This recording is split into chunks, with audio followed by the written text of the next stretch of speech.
This video is to explain chords and triads. So a chord is two or more notes written vertically, so written like above each other. They're played at the same time.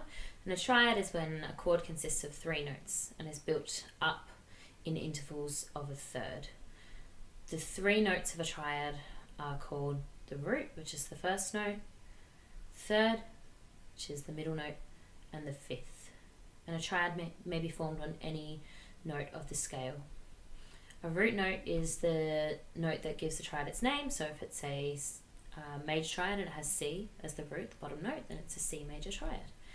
So we're going to talk about primary triads and secondary triads. First of all, we need to know what a tonic triad is. So a tonic triad is the first note of the scale. So it's a triad constructed above the first note of whatever scale, and it's indicated by the Roman numeral 1, like an I.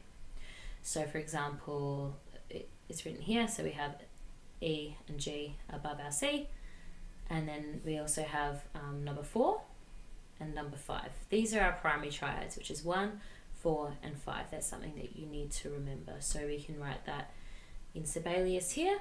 So we have our tonic triad, our tonic note. So this is just the C major scale, C, D, E, F, G, A, B, C.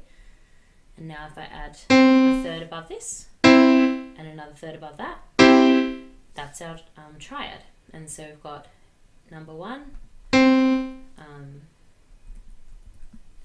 tonic triad, 2, 3, 4. So let's do it over this one, third and a third, and then our fifth as well. So these are our primary triads. They're our main triads that we're going to be looking at to start off with. So we have it based on our first degree of the scale, which in this case it's a C, so a C major triad, F major triad based on F, which is the fourth letter in the C scale, and then one based on G, the fifth letter of the C scale. Okay, so that's our primary triads. So the technical names are tonic, subdominant, and dominant. If we were doing this in a minor key, we're always going to do it in a harmonic minor key. So if you can't remember what that is, go and watch the video about that. But it means that we raise the seventh, which affects this chord here, because number 7 is a B, so this has a B in it, so we'd need to raise that if this was a minor scale, but it's not. Then we have secondary triads. Basically, if you can remember what primary triads are, 1, 4 and 5, secondary triads are the rest of them. So 2, 3, that's supposed to say 6, and we also have 7 there. There we go. So there are our primary triads. They're built on a scale. Doesn't matter what scale. It could be an F major scale like this. Just need to put in the key signature and get rid of that. So now this is chord 1 built on an F, chord 4 built on a B flat, it's got a flat there, and chord 5 built on a C. So in major keys, this is a major scale, okay? In major keys, chord 1 is always going to be a major chord, chord 4 is going to be a major chord, and chord 5 is going to be a major chord. So now we want to look at what an inversion is. So an inversion is a rearrangement of the intervals, the notes that are in the triad or the chord. It doesn't actually change like the letters up, it just changes what order it's in. This is usually so that you can play it smoother on like a keyboard or a piano. So like I said before, this position, how it naturally comes, is called root position. Okay.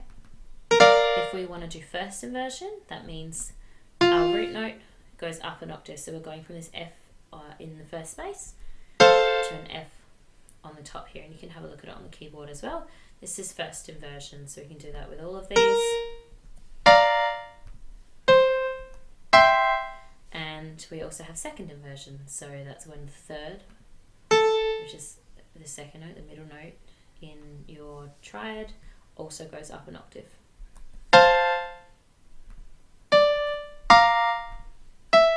Okay, so they sound a bit different, but they have the same quality still. They're still the same notes. So you can recognize first inversion by just having one note floating by itself up the top with 2 down the bottom, and you can recognize second inversion by having 2 notes by itself up the top and 1 down the bottom. And of course, root position is together like a normal chord. So we indicate inversions by putting a letter after whatever triad it is. So this is a C major triad, C, E, G. This is chord 1. So for root position, we just write a 1, an I in Roman numerals. For first inversion, we put a B there.